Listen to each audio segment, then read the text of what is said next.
Who was the greatest left-hand hitting slugger in motion picture history? Who was the best pitcher on the silver screen? Find out in our wacky baseball fantasy team in this month's Arts and Entertainment magazine. Also, provocative reading on the top critics, all in the April issue. To begin your yearly subscription for just $18 a year or 23 Canadian dollars, call 1-800-238-2800 and receive a free CD of Leonard Bernstein's Candide with your paid subscription. This week on Siskel Ebert, golfers Kevin Costner and Don Johnson compete for Rene Russo in Tin Cup. Tommy Lee Jones as the volatile baseball legend named Cobb. Recruiting Shaquille O'Neal for a championship season in Blue Chips. Hustler Samuel L. Jackson needs a patsy to fight champ Damon Wayans in The Great White Hype. Woody Harrelson and Antonio Banderas are boxers who play it to the bone. And baseball groupie Susan Sarandon has her eye on player Kevin Costner in Bull Durham. It's all coming up next on Siskel and Ebert.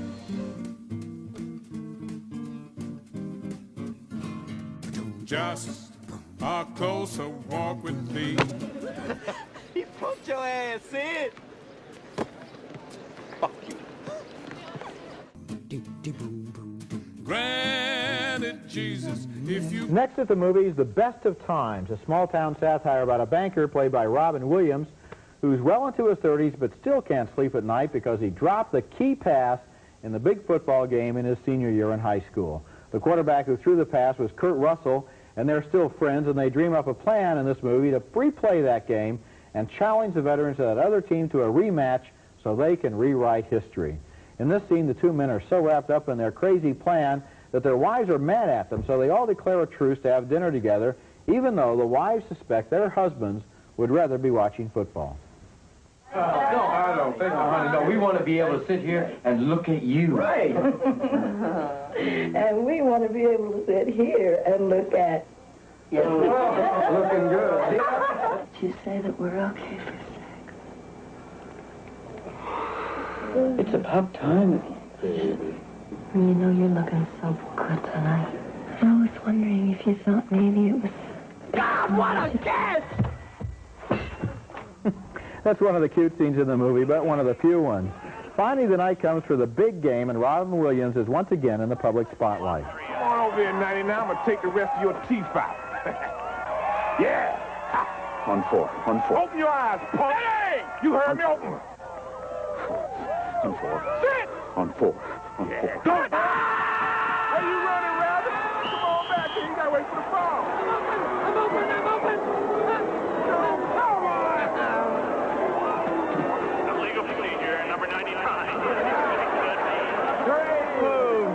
You're wide open.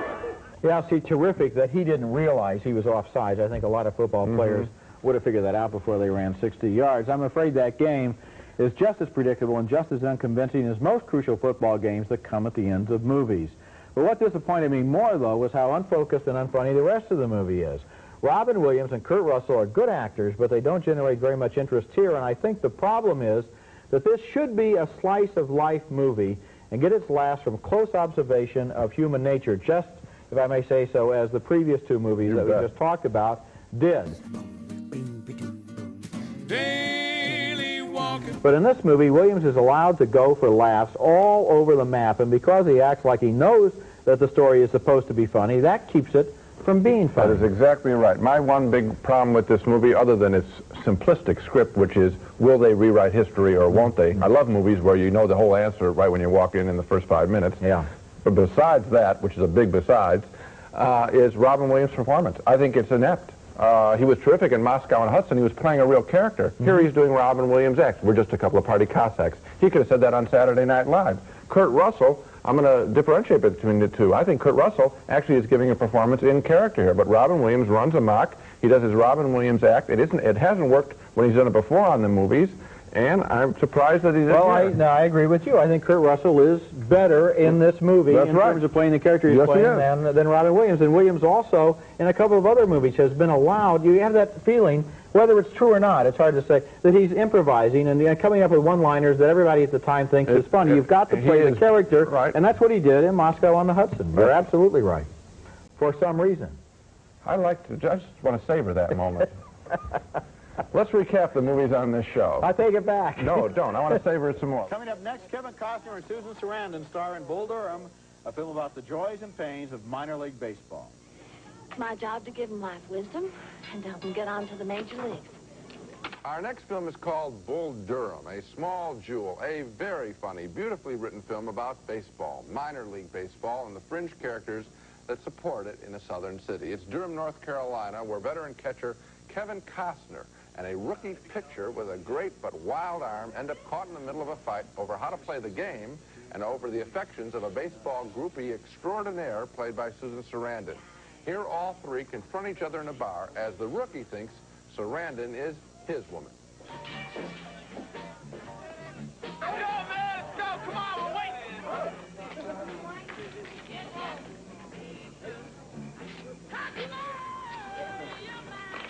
Look, I don't believe in fighting, all right? Let's show it. That's really sweet. All right, then. Hit me in the chest with that.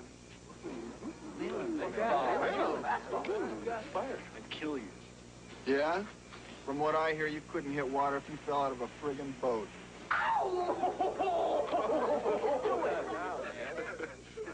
Throw it. Throw it. Come on. Right in the chest. No way. Come on, mate. You're not going to hit me because you're starting to think about it already. Huh? Starting to think how embarrassing it would be to miss in front of all these people, how somebody might laugh. Come on, Rook. Show us that $1 million arm, because I got a good idea about that 5-cent head of yours. Nail is dropping. That's a very funny bit. Sarandon is really torn between the two men and her desire to help the team. I hook up with one guy a season. Usually takes me a couple weeks to pick the guy. It's kind of my own spring training. And, well, you two are the most promising prospects of the season so far. Aside from the relationship, there is plenty of hilarious baseball action in this movie as the film takes us into the minds and private conversations of the players. This is a real treat. For example, a conference on the mound where the catcher tries to calm down the wild rookie pitcher. What the hell's going on out here? Well, Nook's scared because his eyelids are jammed and his old man's here. We need a live, was it a live rooster? We need a live rooster to take the curse off Jose's glove, and nobody seems to know what to get Millie or Jimmy for their wedding present. Is that about right? That's right. We're dealing with a lot of stuff. Well, candlesticks always make a nice gift, and maybe you can find out where she's registered, maybe a place setting or maybe a silverware pattern. Okay, let's get to. Now, that's wonderful, and there are a lot of scenes like that in the movies. Interior monologues as the guy's getting ready to bat. All of us who love baseball always have wanted to be on the mound and really hear what they say, listen to the interchange between catcher and batter. You get to do this in this wonderful movie. That's Tim Robbins as the rookie pitcher. He turns in a wonderful performance that makes him come across as some kind of wigged-out David Letterman look-alike. Susan Sarandon is marvelous in a great role. I hope she is remembered at Oscar time. She is required to play every position, if you will, and we're not talking just baseball. She is sexy and bright and funny. It is a full, wonderful character, and she is equal to it. And let's give Kevin Costner credit for taking the somewhat thankless, less flashy role as a durable, beaten-down catcher. Now, he's a big star. He could have said, nah, this part's too small for me, but he makes Bull Durham work. Every part of this movie works. It was written and directed by a former minor league player, Ron Shelton, and his experience shows, because someone who knows an awful lot about baseball and loves it, created now, this movie. I didn't know that Ron Shelton had anything to do with minor league baseball. What I felt as I watched this movie was, you know, because so many baseball movies have really been so corny, yes, especially if you love the game of baseball, is yes, this movie feels authentic, it smells authentic, it plays authentically, and it is genuinely a funny movie in which all of these characters, not only the three you've mentioned, but also the other guys in the bullpen, manager, and so forth, and the people they meet on the road, are so well drawn. This is really one of the funniest comedies of the year. There's no question about it. I mean, to be able to write this kind of characters, I guess you've had to live it, and you know, they say everybody has one story to tell and write what you know about. This guy Shelton sure did it. He sure did. Is the year's best romantic comedy, which just happened to be set in the world of baseball. It's Bull Durham, starring Susan Sarandon as a baseball fanatic who loves teaching young minor league players about the game and about life, everything from the curveball to her own curves. The object of her affection is going to be either a wild rookie pitcher played by Tim Robbins or the attractive veteran catcher played by Kevin Costner? You two are the most promising prospects of the season so far. They're great. I'd give an Oscar nomination to each one of those actors, and certainly a writing nomination for Ron Shelton, a former minor league baseball player who made his directing debut with this movie. Ron Shelton gets my vote for Rookie of the Year in one of the most joyful, original films I've ever seen. Well, once again, a film that's not on my best 10 list, but a film that I like. This would be in my second 10 for sure.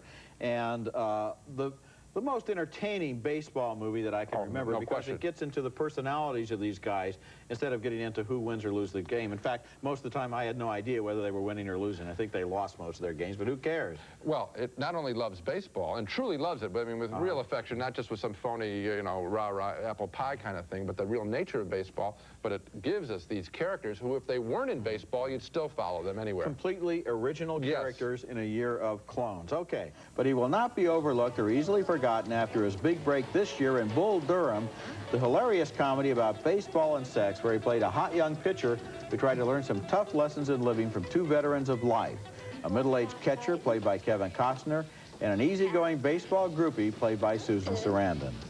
Yeah. You're playing with my mind. I'm trying to play with your body. I knew it. You're trying to seduce me. Well, of course I'm trying to seduce you, for God's sake. I'm doing a damn poor job of it. Aren't I pretty? God, I think you're real cute. Cute? Baby ducks are cute. I hate cute. I want to be exotic and mysterious. You are. You're exotic and mysterious and cute, and so I better leave. It is a truism of acting that comedy is harder than tragedy. It is also true that dramatic comedy may be harder than any other kind, because you can never act as if you know that what you're doing is funny. But that is exactly what Tim Robbins did in Bull Durham, a movie in which he was the slightly simple-minded kid with a great fastball who attracted the attention and the help of two older people who were just soft-hearted enough to forgive him for thinking he was such a hotshot. It's a nice balancing act. It is a nice balancing act. What I liked about it is it is absolutely a hilarious performance. At the same time, he is a self-contained character, and he does think, as you quite well point out, that what he's doing is perfectly normal. He doesn't see himself as a buffoon, and it's one of the great roles, and he's equal to it. And our next movie is named Blaze, in honor of the famous and apparently immortal stripper named Blaze Starr, who in the late 1950s had a colorful and controversial love affair with Earl K. Long, who invariably described himself as the fine governor of the great state of Louisiana. Paul Newman stars in the movie as Governor Long, who liked to go tomcatting along Bourbon Street in New Orleans, and one night met a red-haired stripper that he took a liking to. Suppose you heard all about me. Yeah, I heard you don't have the senators and congressmen of the state of Louisiana. That's a damn lie. Never bought a congressman in my life. Rent them, it's cheaper. In no time at all, Blaze and Earl are an item in every gossip column in the country, and the movie has some ribald fun with the logistics of their sex life together. Do you like to make love with your boots on? Yeah, get better traction that way. That is a newcomer named Lolita Davidovich as Blaze Starr, and she's terrific in the movie, especially in the way she's able to stand up to this hard-boiled politician and give as good as she gets. You still love me if I wasn't a fine governor of the great state of Louisiana? Would you still love me if I was flat-chested and worked in a fish house? Ain't the same. It's so. By the end of the film, Blaze understands Earl as well as anybody, especially in a period of exile after he loses his bid to remain as governor. Tell me something. When's the next election in Louisiana? Well, there's always an election in Louisiana. Fact is, there's a national congressional primary coming up. National politics, huh? You, wouldn't be thinking about Uncle Earl, would you? And what if I was? Well, no disrespect intended, ma'am, but he's not exactly dealing off the top of the deck anymore, is he? Earl K. Long is the sanest man I've ever known. And a scene like that is tailor-made for the Paul Newman persona. Blaze was directed by Ron Shelton, who also made Bull Durham, and both movies have some of the same direct human nature in them. His characters always seem inclined to tell the truth first and suffer the consequences later, and they approach sex as a kind of spectator sport in which both sides think of themselves as the spectators. Blaze does a good job of recreating the smoky backroom politics of Louisiana in the 1950s, and an even better job of showing how these unlikely lovers, who might have seemed to have nothing in common, were actually quite a lot alike and shared the same deeply realistic view of human nature. This is Paul Newman at the top of his form, and the previously unknown Lolita Davidovich is a real find as Blaze Starr. Except that I thought that her character wasn't that special. You don't know what all the shouting is about. Also, I don't think she's well served by the beginning of the script, where it shows her as a complete innocent coming off the rural landscape, and she's on stage and she doesn't realize that she's supposed to strip, and then she decides suddenly to strip. That was a really weak moment in the picture. Paul Newman is colorful and cute, and she plays, and she's photographed in a very colorful, kind of comic book kind of way. And I sat there and I saw, okay, she's colorful, he's colorful, and then the film just didn't take me anyplace interesting. I just saw it as two colorful characters. Okay, they existed. Bang, the movie's over. I didn't get any extra meaning from it. Well, didn't you? I think the real dramatic parabola of this movie is the fall and rise of Earl K. Long. The fact that he defined himself entirely, really, through his job, and at one point he says, "Would you still love me if I wasn't the fine governor of the great state of Louisiana?" But you know, I'm talking about some kind of extra dimension in the picture. I just didn't know what they were. Well, there's a little portrait of the backroom politics, like you say. But so what? I mean, it doesn't go through the top. It's not a great picture. I liked it for what it was, and I liked the people in it for exactly who they were, and I think the movie was honest about who they were. I thought it was just a cute little story, nothing special. It was one of the most widely publicized and controversial political sexual liaisons of the 1950s. Blaze Starr, the young stripper from Bourbon Street in New Orleans, and Earl K. Long, who never tired of describing himself as the fine governor of the great state of Louisiana.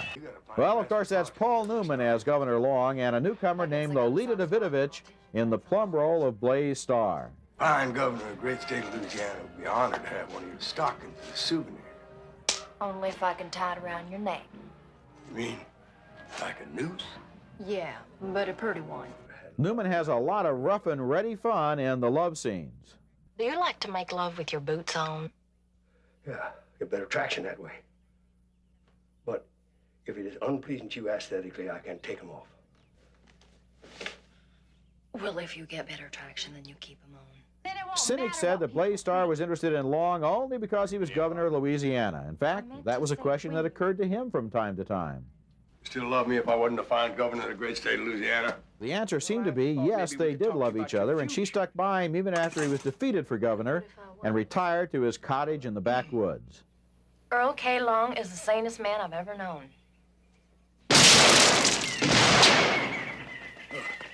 Blaze may not be one of the great political statements of our time, but then Earl K. Long was not one of the great political thinkers of our time. What the movie does do is show good chemistry between these two stars, Paul Newman, who is obviously having a real good time playing Earl Long, and Lolita Davidovich, who makes the human nature of Blaze Starr, her down-home, earthy, homespun personality, come alive. I enjoyed that chemistry. I give the movie 3.5 stars, and I'm Roger Ebert. And our first film is a winner. It's the romantic comedy White Man Can't Jump, and this picture is to playground basketball what the fine movie Bull Durham was to minor league baseball. Funny and wise about the sport, and funny and wise about the boyish men who play it. Both films were written and directed by the same talented person, Ron Shelton. At the center of White Men Can't Jump, two basketball hustlers, one black, played by Wesley Snipes from Jungle Fever, one white, Woody Harrelson from Cheers. When they first meet, Harrelson hustles Snipes, pretending to be oafish. Hey, no. Ain't no need for none of that Jane Fonda geriatric boost. You just come on out here, act like you can play some D. Two quick ones, bam, bam. So, see ya. Wouldn't want to be. Eventually, they join forces and start to work their hustles together, pretending they don't know each other. I'll let you pick my teammate. How's that? I don't believe this, man. $500, baby. And you can pick anybody out here. Anybody. Anybody. I don't believe it. I don't believe it. The Raymond, man, look at the chump, man. Give him the chump. Off the court, White Men Can't Jump is just as good, as both men have problems hanging on to the women in their lives. For example, Woody Harrelson's character owes big gambling money to thugs. His girlfriend, very well played by the gutsy Rosie Perez from Do the Right Thing, wants him to act more responsibly. You still owe the Spooky Brothers $7,194. Hey, we don't give them a dime if you ask me. They're holding you up. Oh, really? I mean, how many times do we have to go through this, huh? In life, there are certain things that just are the way they are, and nothing's going to get rid of the Spooky Brothers except $7,000 more. I really like Rosie Perez. She steals every scene she's in. She has that unmistakable nasal voice, and she is playing the same strong character she played so well in Do the Right Thing, the woman wronged, drawn to a man who acts like a boy. And to its credit, White Men Can't Jump has the richness to include a character like hers amid all the basketball action and comedy. I really enjoyed this movie. I loved her, too, and of course, Tyra Farrow plays Wesley Snipes' wife, and what's interesting about both of these men and their women is that these characters are not your standard issue Hollywood arrested adolescents with their cheap little jokes and their shallow motivations. These are grown men. One of them is playing basketball because times are hard and he's out of work. The other one is a compulsive gambler. Their women are trying to deal with this. So it's about real human issues that are played out on the basketball court instead of just a one-dimensional basketball movie. Well, they are juvenile in their behavior.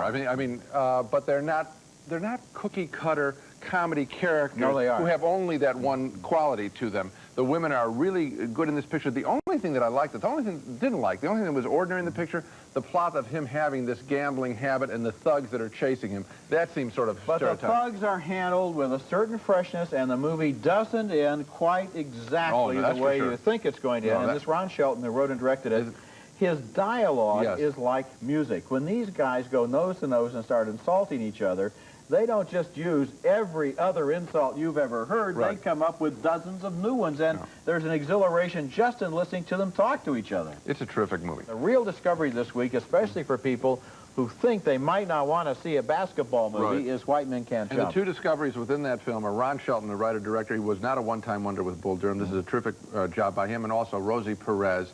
You know, it's Oscar time. Why can't she get an Oscar nomination? Supporting actor, she's terrific. I think she'll have to wait for next year, Jane.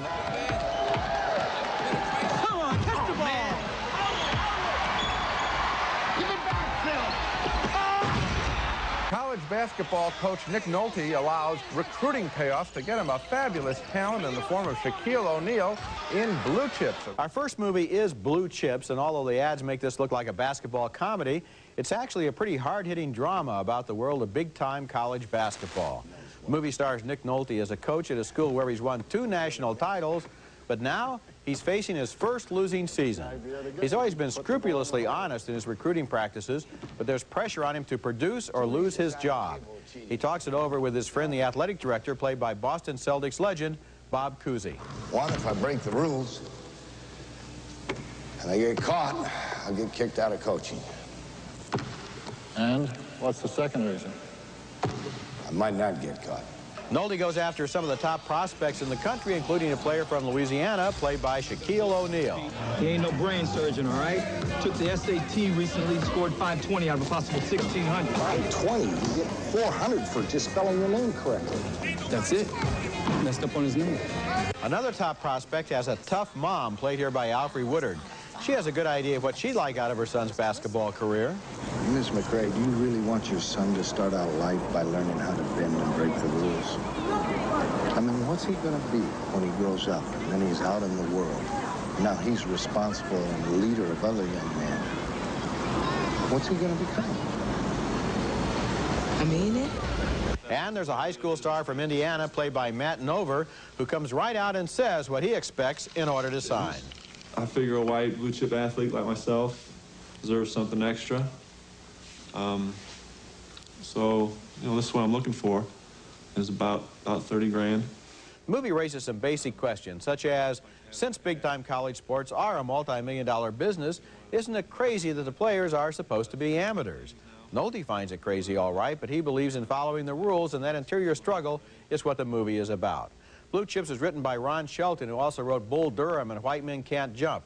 He knows how to make a sports movie convincing, and the director, William Friedkin, makes this psychological battle as suspenseful as the sports battle that I was sort of expecting when I went into the theater. You know, Roger, I just disagree with you. I thought the film was really lightweight, and in this sense, I thought it was so simple-minded, bare-bones script from Ron Shelton, who's a marvelous writer. This is a 12-year-old script, I'm told. It isn't to have an updated, fresh quality. All it is he's facing the losing season. He has a losing season. He tolerates the recruiting violations, and then he feels badly about him at the end of movie. I waited for the story. What it's all about. That is the story. Isn't that the story? The pressures. What about all the pressures that are on him? The kinds of people who put the pressures on him. The way those, to me, the most chilling thing about the movie is the way that some of those players walk in with their demands. One wants $30,000 in an athletic bag. Another, a tractor for his dad. That's interesting. I thought that those were sort of cornball movie situations. You and I saw a picture called Hoop Dreams that we reviewed that is so much more sophisticated, so much more real in the playing. This seemed so broad and phony. I agree with you about Hoop Dreams, but at the same time, I think you're comparing apples and oranges. Yeah, a good movie and a bad movie. Okay. Lie after lie has been told about me. My entire life, I've been misunderstood.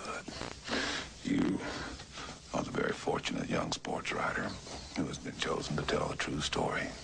Tommy Lee Jones plays Ty Cobb, the toughest baseball player of all time, and many say the greatest. In Cobb, a very different kind of film biography. Our first movie is Cobb, which deals with the last months on Earth of a man who was the greatest baseball player of all time and also one of the greatest SOBs. A vicious, mean-spirited, drunken, violent, racist, and rapist psychopath who was so hated in the world of baseball that even at the Cooperstown Hall of Fame, the other members locked him out of the parties they were holding in their hotel rooms. As the movie opens, Cobb has hired a sports writer named Al Stump to write his life story, which he envisions as a heroic tale with all the unpleasant parts left out. You can't call yourself a prince and a great man. That's for the world. What the hell kind of damn writer you call yourself all tied up in rules and regulations? What's the point of being a writer? You can't say what you want to say. You're not treating me like a writer. You're treating me like a stenographer. That's Tommy Lee Jones in one of his best performances as Ty Cobb and Robert Wool as the would-be autobiographer.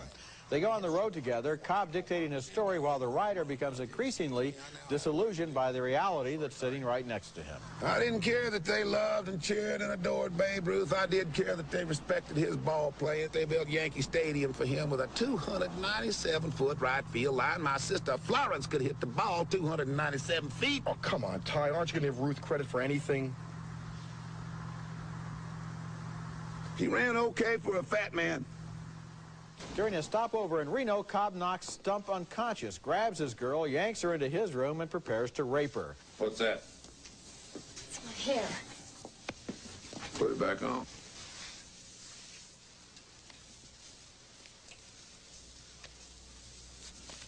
That's better. That's Lolita Davidovich as the assault victim. As time goes on, the writer becomes chauffeur and nursemaid, and Cobb's condition worsens prior to the Hall of Fame dinner in his honor. You've got to have your cane. I don't have to have anything. You'll help me out. In case I wobble, something like that, you put a hand here, you over here, you keep me upright, I'm gonna be all right. The movie's weak point is the character of the sports writer, Stump, who puts up with incredible abuse and comes back for more. It's as if the story needs the character but doesn't know where to go with him. And since Stump obviously doesn't know what to make of Ty Cobb, in the last analysis, we don't either.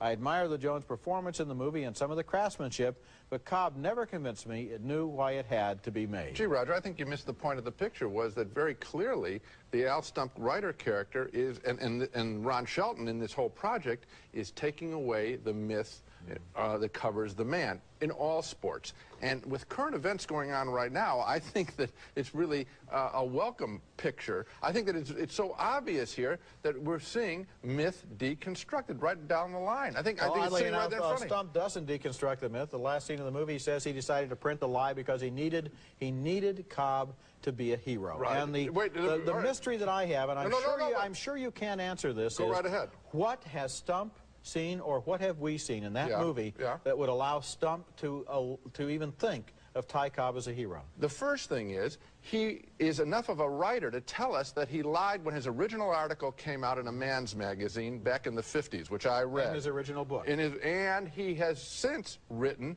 the truth in a new book, yeah, but that is stuff that you know that isn't in the movie. Nothing about the new book is in the movie. But, I mean, I just know that... I know that the movie is over in 1961. The fact that you know it means nothing. No, I'm reviewing the movie. I'm not reviewing the real Al Stump. There's nothing in this movie to account for that. No, he says so. He talks about himself and what it is like that he helped create a myth. All of these sports writers create and guard myths. Because he needed a hero. Now, my second question. What in the world about Ty Cobb would make him think of him as a hero? He says it you just answered the question. He says it at the time, in the 60s, that he wrote him as a hero because of his competitiveness and because of his great achievements on the field. And lots of kids bought into it, including me, who I never says that in the movie. What you're doing is you're taking all this hindsight and all of your theories about Ty. If you look at this movie, you can't tell me why the character is likable, why anybody wanted him to be a hero, or what the point of view of the movie is. You think that Al Stump thinks the guy is likable? He thinks he's charismatic in some wild way. He never says that he's likable. Well, I think that one of us missed the point of the movie. Anyway. I think that's real clear. Are tired of paying good money to watch brothers beat up brothers. I need a white heavyweight contender worse than white America needs one. That's the setup for the new comedy, The Great White Hype, a boxing satire with a good premise but no follow-through. The movie stars Samuel L. Jackson as a boxing promoter who seems to have pocketed most of the profits himself while managing a heavyweight champion played by Damon Wayans. Now the box office gate is way down and he has a brainstorm. Find and groom a white contender to get boxing fans interested again. And they find one, a white hope from Cleveland, a rock singer named Terry Conklin, who once knocked out Wayans 10 years ago when they were both amateurs. The white hope is played here by Peter Berg.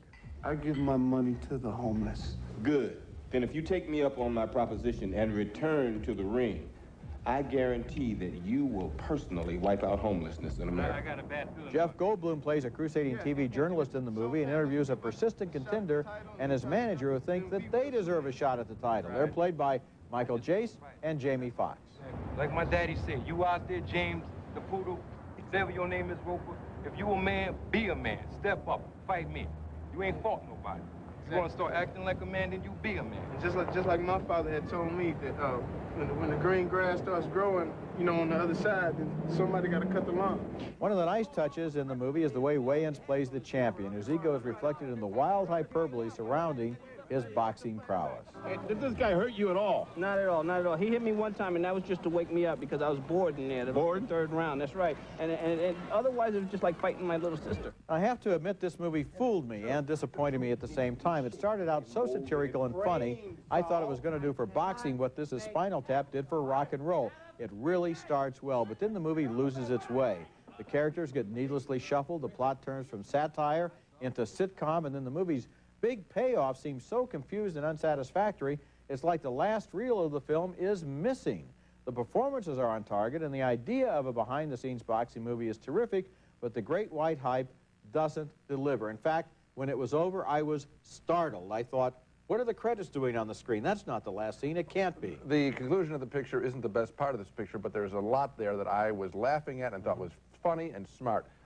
Showing America at its trashiest in some way. That the boxing world, the reason why we're all fascinated about it is because everybody is out for themselves. Everybody is on the make in this picture, including the crusading journalist played by Jeff Goldblum. And that character isn't resolved in the best way. Yeah, but come on now, Gene. If you can imagine a scale from 1 to 10, and 10 is the best this movie could have been. Yeah. This movie just doesn't make it any good. I'm giving it. It could have been a lot better. I'm giving it a positive. You can imagine the home run this movie could have Roger, of course. And you know why you could? Because it's a triple. Because you've seen it go nearly around the bases, not because it's a failure. The whole damn thing's both inspired me to get here and also caused me to get the shanks, which could humiliate me in front of a billion zillion people in a game I used to know how to play pretty good. Kevin Costner plays a down-and-out golf pro who gets one more chance to become a champion in the romantic comedy Tin Cup. Tin Cup is the nickname of Kevin Costner's character, and it does fit because he's never won a gold cup. No, he has a destructive streak that has kept him off the PGA Tour. So he operates a rundown, tumbleweed Texas driving range, drinking, betting, carousing with his down-and-out friends until a beautiful woman stops by for a golf lesson, and here's a lovely poem to the sport. Slowly and slowly, the club head is led back, pulled into position not by the hands, but by the body, which turns away from the target, shifting weight to the right side without shifting balance. Tempo is everything, perfection unattainable. As the body coils now to the top of the swing, there's a slight hesitation, a little nod to the gods. A nod to the gods? Yeah, to the gods. That he is fallible. That's Rene Russo doing her very best work in her very best role. And at their second lesson together, Kevin Costner is about to get a real shock as he finds out that her boyfriend is his hated golfing arch rival, a successful touring pro played by Don Johnson. Get your hands off her, Roy. Hi, honey. Hi, darling. But Costner persists and confesses his affection for Russo at her office. She's a psychotherapist. Some good comic screwball writing here that does take advantage of Kevin Costner's slightly checkered off-screen image right now. Dr. Griswold. Yes. I think I'm in love with you. What? From the moment I first saw you, I knew I was through with bar girls and strippers and motorcycle chicks, and when you first started talking, I was smitten with you, and I'm smitten with you more every day I think about you. And the fact that you know I'm full of crap only makes you even more attracted to me. Another terrific character in the film is played by Cheech Marin, playing Costner's best buddy and advisor. How'd I do that? Because you're not thinking about shanking. You're not thinking about the doctor lady. You're not thinking, period. That's it? Yeah, that's it. Your brain was getting in the way. Tin Cup was co-written and directed by Ron Shelton, who has helped create the very best sports movies, Bull Durham and White Men Can't Jump, and this is another in that series. I recommend it strongly. I recommend it strongly too, Gene. I love the writing, I love the depth of the characters, and I also loved, and I'm going to be very careful here not to give away anything, I love the way that the climax was not predictable, and the way that it showed the stubborn, individualistic streak of this guy who would rather, as they say, rather be right than president. I use the word poetry, a poem to golf. When was the last time you had an American script that was poetic? They don't even try to get to that level. When your swing connects, it's like a tuning fork goes off in your heart. I mean, even if you've never played golf, you can identify with this. Beautiful job. And Renee Russo really declares herself as somebody, she's not just a body. She's got a great one, but she's also an actress. I really enjoyed it. Okay. Our next movie is Play It to the Bone. And in this testosterone-soaked buddies on a road trip movie, Woody Harrelson and Antonio Banderas star as two middleweight boxers who are given the opportunity of a lifetime, a comeback. Neither has been a contender in years, and they aren't getting any younger. So they jump at the chance to be the undercard fight for a Tyson main event. Problem is, they're in Los Angeles and the fight is in Las Vegas the same night.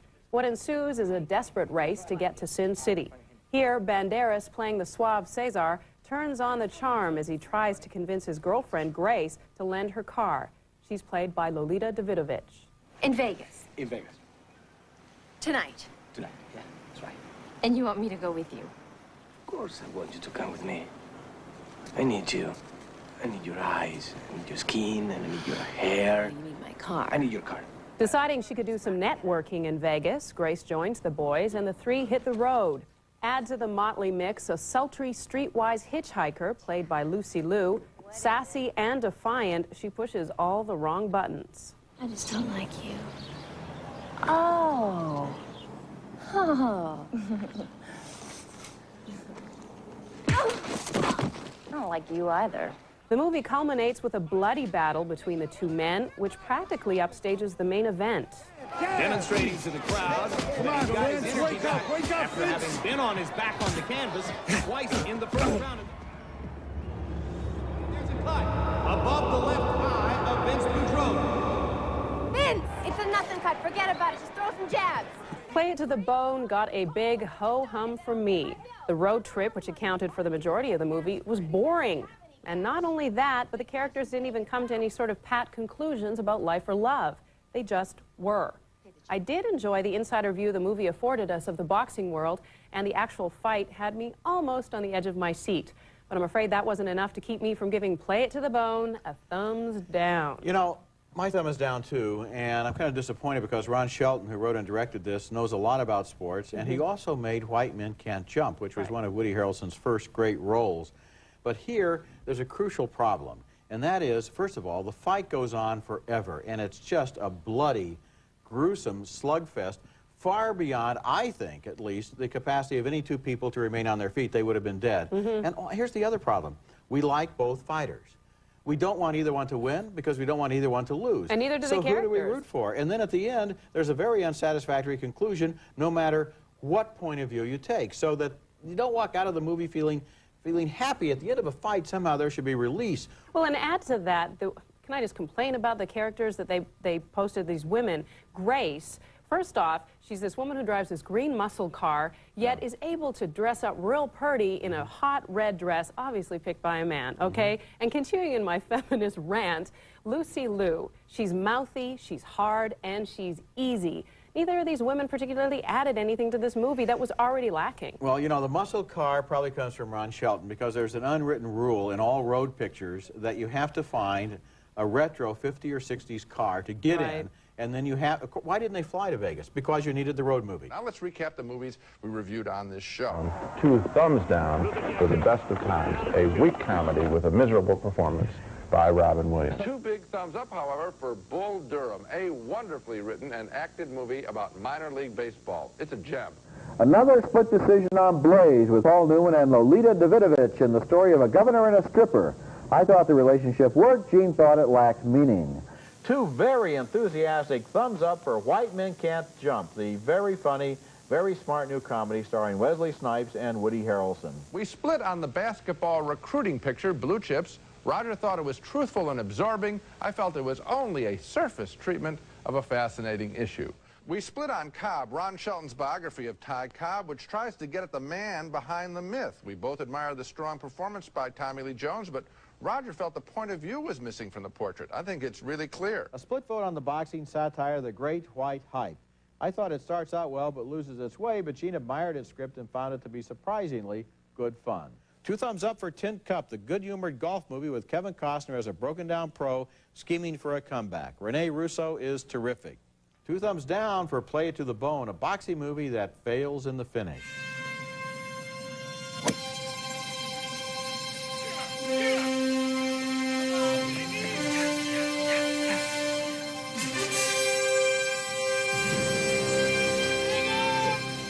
Get over.